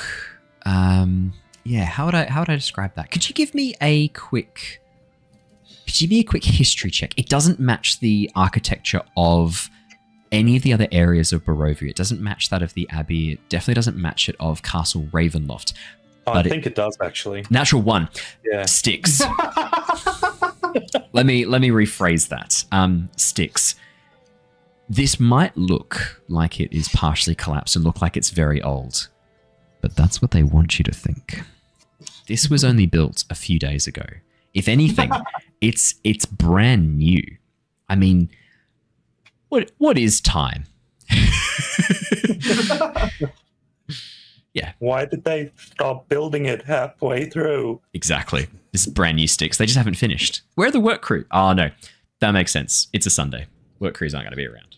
They're probably on a lunch break. That's what Styx gets. That's what Styx gets from this. Fuck's sake. Sorry, mate. That's unfortunate. Never mind.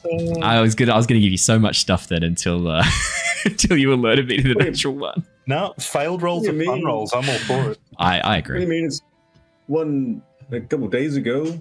This thing is overgrown. No, they're clearing it. Look. They're clearing it. I think your perception of time might be still a little bit hazy, Styx. It is all new.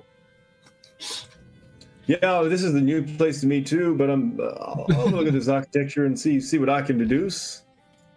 And I'm going to probably have a look at the text of that, maybe check out the dragon statue and see what I can glean from that. Could I please get an investigation check or a history check? Do we have a feeling that this place might be named after a dragon? That's a very good question, Killian. Do you want to make me a history check, please? Jonor, 22. He likes books. He likes books. 15 from Killian, also pretty damn good. Killian, I'll do your question first because you're going to get a bit of this and then Jonor will get even more. Argynvostholt. It does seem, Killian, I mean, you know a little bit about dragons from your world, from the Sword Coast. Yeah, Sword Coast? Yeah. You know a little bit about dragons in your world, and Holt is often used in the Draconic language to denote a fort or a hold or a tower. Like, basically it's used to kind of describe a fortified location. So often they're named after either people or places. You know this place probably isn't Argynvost, given that you know it's Barovia. So having a look at the dragon, and the dragon statues are all, like, obviously time has aged these in a way that makes it hard to see whether they were exactly similar beforehand. But there's enough similarities. You can kind of see these statues are all of the same kind of dragon. with a 15, I'm going to say that you recognize it likely from the crest, from the way the horns flow, the body shape in general, likely a silver dragon. It looks like these are all depicting a silver dragon. And I'm going to add as well, probably, if it's anything like the Sword Coast, these would have originally been painted as well, or even leafed with silver leaf or metal leaf to show off the scales and make it really obvious what the dragon was. Killian, it's a fair bet this probably is named after a dragon. Argynvostholt? Argynvost's Hold. It does make sense. This was the fortress or the fortified tower of the dragon Argynvost, which is likely a silver dragon. Jonor. Dragons on Nostea share a similar ancestry to the dragons on the Sword Coast. They are one of the only races on Nostea that have actually maintained most of their history from before they arrived on Nostea. Yeah, 100%. This is definitely in Draconic. The dragon Argynvost very, very much follows a lot of the naming patterns that you see in silver and gold dragons. Your bet's on silver. And on top of that, the Holt definitely refers to the Hold. The dragon itself, as you look at it, was probably a very, very large silver dragon. The scales that have been drawn, the way that it's been carved, denotes a very, very ancient looking dragon. You also can place this, the stonework, the age of this building, it probably does predate the darkness descending on Barovia. Interestingly, it's not the level of degradation. You can feel this kind of magic in the air. Very faint, like very, very faint, but there's almost like this enchantment over the entire place that probably was once a protection spell that has slowed the decay. This should be in a far worse state than it is if it goes back as far as pre-Barovian times, pre-curse, pre-Mistwall.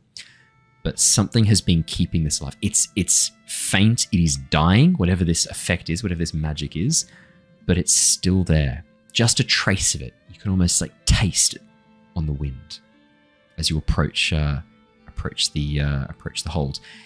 In addition, with a 22, you know that if this was indeed a Hold that a silver dragon maintained, they would have had attendants, knights, most likely, from your experience, most likely dragonborn. If it's from Nostea, your experienced dragons mostly are attended to by dragonborn, but it would have had attendants and servants and warriors.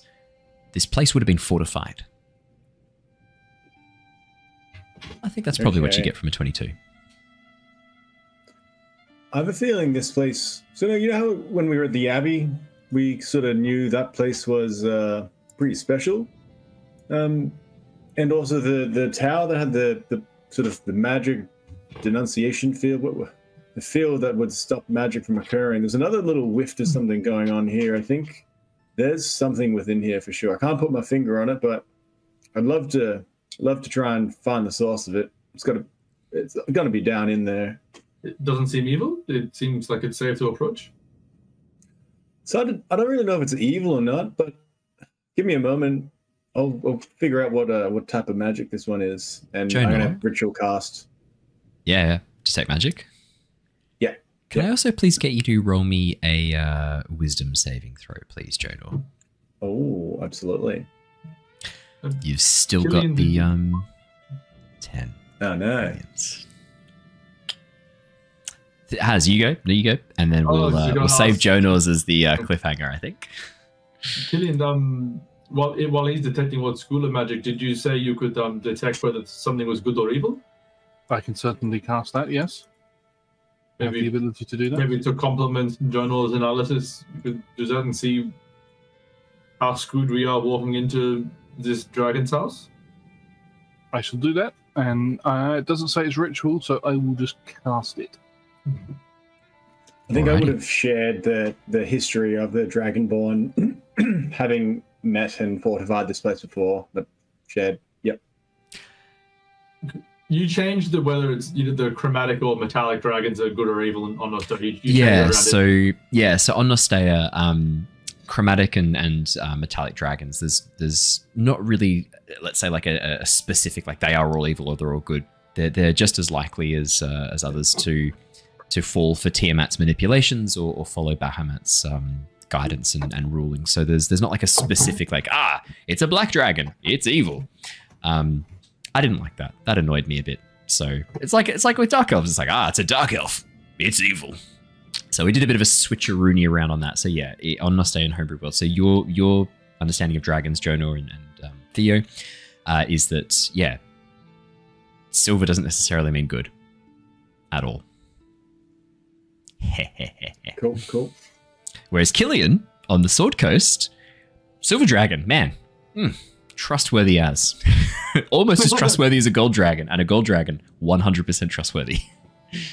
Have you seen their new designs? The way that the gold dragons have just evolved. They're so majestic now, and they're so trustworthy. I trust all gold dragons. Amazing. Jonor, let's end with you tonight. As you cast Detect Magic and look across, you can see that the large dragon statue is indeed imbued with this very, very faint evocation magic. It's really, really faint. Whatever spell effect is active on this, it's not really capable of creating any real significant effect anymore. Probably once upon a time, this was some sort of magical trap, but it has very much ceased as time has gone on. You don't think this is any real danger. As you begin to turn away, though, out of the corner of your eye, you catch movement coming from the top of the building. And as you flick back, you could swear that dragon statue's in a slightly different position. You blink a few times. And again, Jonor, it's changed. The claw has moved slightly forwards. You can see the head has almost turned towards you a bit more. And as you blink again, the tail has now flicked up. And then you blink again and you see it almost slide forwards, getting to the very edge of the plinth. You don't see the movement, just this after image as it switches positions. None of the others seem to notice this. And that. Boys, we've got trouble here. Look at this one on the top here. What are you talking about? I barricade myself back to the wall, the closest wall, to then get a vantage point to look at this dragon approaching. Theo, Styx, Killian, Jonor is pointing up frantically at this dragon statue, but doesn't see anything. Jonor, it's just a statue. I mean, I know we like to gaslight you a little bit, but that is just stonework. They haven't even finished building it yet. This is still under construction. No, that thing.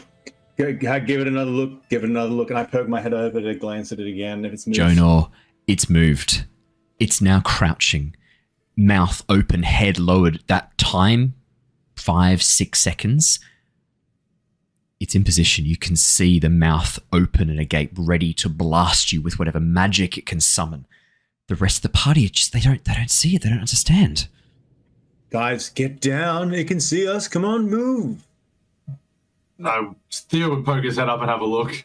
The statue's... I probably haven't crouched down, to be honest. Yeah, Styx, the statue's just sitting in position, the head raised up majestically, looking out across the landscape. Tail curled around the feet, wings half open. It hasn't changed or moved at all. It's exactly the same as it was. You don't know what Jonah's talking about. Jonah, you okay? You've been a bit weird since you took that bump on the head. That's fine now. What about this statue? I glance back at the statue nearby. Jonor, you're up against the gate. Thank you so much. I was going to end on this. As you look up, the dragon on the gate, its claws, while you've been focused on this dragon above the entrance, it's begun to climb down the side of the pillar. Its mouth open, ready to bite off your head. It's just above you. The tail has moved around. You can see the wings open, hovering over you. And as you look up, you see the mouth suddenly close at you. And that is where we're going to wrap up for tonight. Thank you so much for joining us, everybody. It is wonderful to have you here for our Curse of Strahd campaign, and nice to end on an actual cliffhanger again. I feel like last week we didn't get enough of a cliffhanger. Much better tonight. Huge thank you to all of you who join us live on Twitch. It's lovely to have you here for the live show. For all of you watching on YouTube and listening to the podcast, massive thank you again. You know how to help us out. If you want to save Jonor from a horrible, horrible fate, think Weeping Angels crossed D&D. Only way to save him at this point is going to be to hit that subscribe button and the like button as Bulbasaur makes his way across Jonor's screen. Oh my god. Have you guys been showing... I thought I saw something out of the corner of my eye. Does everyone have Pokemon plushies except me and Raph? That seems that way. Raph, man, I'm just... I have a Ditto Lapras. This is devastating on so many levels. I think what are you doing to that Lapras has? Oh, it's a Ditto Lapras. It's a Ditto. Yeah. Nice. Oh. Sick. Yeah, the only way to save Jonor now is to hit that subscribe button, hit that like button, and leave a comment. It's got to be all three. Otherwise, I mean, I don't want to spoil next session, but if you don't do that, Jonor's fucked. Thank you so much, everybody. Please do it. Very stronger if you don't. Help me. You can't ignore a plea like that. Stay safe, everybody. We will see you all soon. Remember, we do have our Return of the Giant session on Wednesday, but sadly, we don't have our Legacy of Kyoshi campaign on Thursday. I am very sorry, but we will be back with more Legacy of Kyoshi next week. For everyone watching on Twitch, we are going to go and raid one of our lovely friends of the channel. I was eyeing off a few candidates for tonight, and I reckon we should go and raid Corsair's Cove, who we absolutely love. Looks like they're playing Humblewood. Yes! Let's go and raid Corsair's Cove. Everyone, oh, they're in a bit of a break. I wonder how long they've been on a break for. Doesn't matter. Let's go raid them anyway, because we love them, and hopefully they'll be back. Hopefully they'll be back in no time. Stay safe, everybody. Stay well, and we will see you all again next time. But until then, farewell, everybody. Goodbye. Goodbye. See ya.